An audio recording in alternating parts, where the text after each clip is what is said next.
In this podcast episode, Mel Robbins interviews social scientist Kasley Killam, who shares research and practical advice on adult friendships, social health, and overcoming loneliness.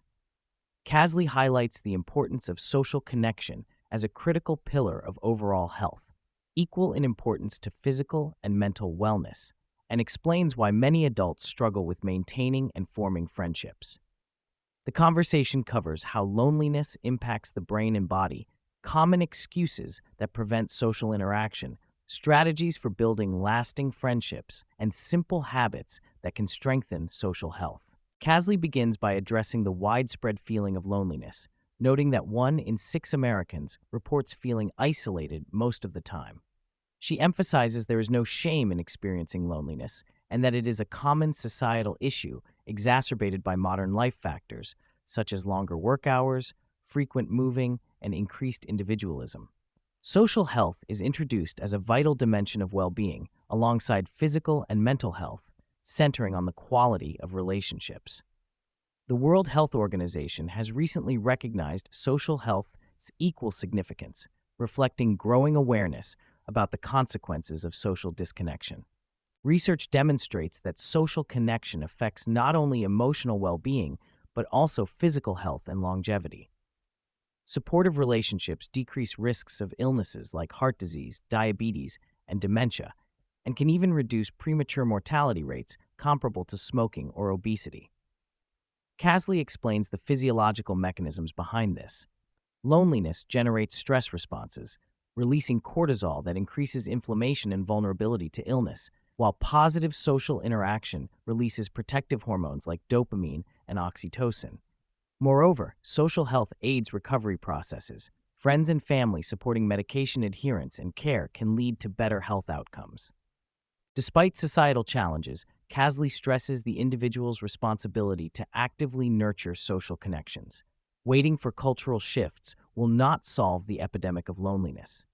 Instead, people must shift it for themselves by intentionally making time for social interactions, pushing past excuses, and creating meaningful bonds. She underlines that social health requires as much commitment and attention as physical or mental health, and cultivating relationships is an exercise in persistence and effort. Mel and Kasley explore common reasons why people cancel social plans, distinguishing between valid personal needs and excuses that undermine social health.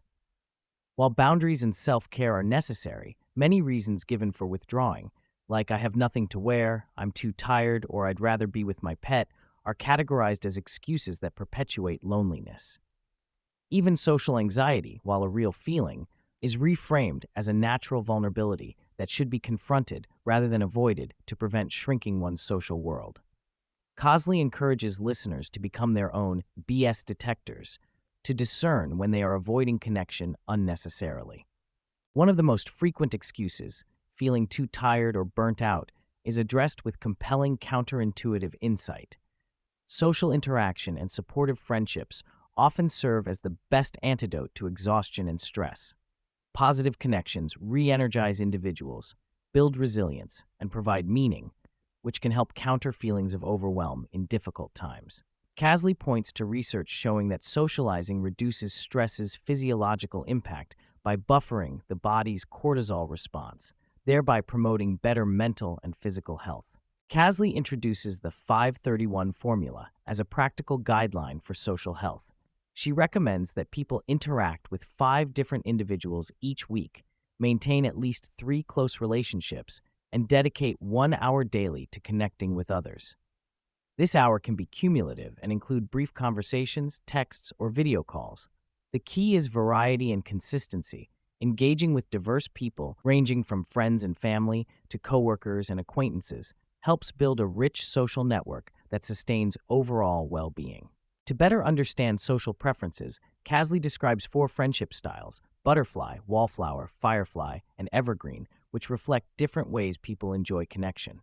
Butterflies seek frequent casual interactions, wallflowers prefer selective and infrequent engagement, fireflies value deep but rare connections, and evergreens maintain ongoing deep relationships. Recognizing one's style and that of others helps manage expectations, prevent misunderstandings, and foster healthier friendships by appreciating the natural diversity in social needs. Kasley offers specific advice for cultivating friendships, especially as an adult. She encourages creating micro moments of connection throughout the day, such as sending a quick text when thinking of someone, putting regular catch-ups on autopilot by scheduling recurring calls or activities removes mental friction and ensures ongoing contact, particularly for long-distance friendships. She underscores the importance of shared experiences and consistent touchpoints within groups or hobbies, as shared activities naturally facilitate meeting new people and deepening existing bonds. The episode discusses how to handle shifts in friendships when people enter different life phases, like changes in relationships, moving, or having children, which can create emotional distance. Kasley recommends open communication that acknowledges changes, expresses care, and reaffirms the desire to stay connected. When sensing a friend pulling away, she advises curiosity rather than assumption, encouraging honest conversations grounded in empathy. Vulnerability, honesty about struggles, and mutual support are presented as core elements of enduring friendship. Many listeners experience social anxiety or insecurity as major barriers to connecting. Kasley points to studies revealing that people consistently underestimate how much others like and appreciate them. The internal fears often distort reality, creating a self-fulfilling prophecy of withdrawal. She emphasizes that even when feeling vulnerable, reaching out tends to be met with warmth and appreciation.